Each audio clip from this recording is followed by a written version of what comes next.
If you go on my channel and go to the playlist, you should see something on propositional and predicate logic.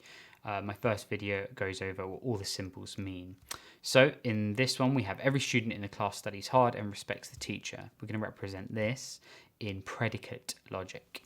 So firstly, we need to define the student as X, which means, this is our piece of predicate logic, student X in English is X is a student. And we're kind of the implication is that the student is in the class.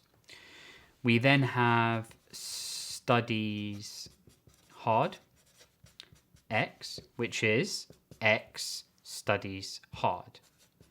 That's how you've got to get used to this. But now we have respect, because we've got respect here, and so the students respect the teacher.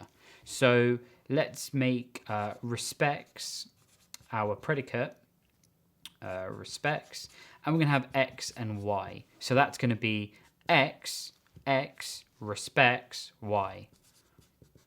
That's how we read predicate logic. And then we're going to define some terms. So T equals the teacher. So then obviously now here, if X is the student and Y, if we replace that with teacher, it would be respects XT, which represents the student in the class respects the teacher. So we've got every here, every. So that means all, everyone. So for all, X, and then we can have the student, so an individual. So X is a student.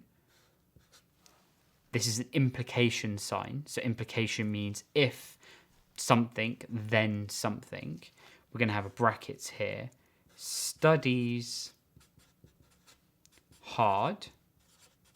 We've taken this, which is X, and, so we've got the and sign, respects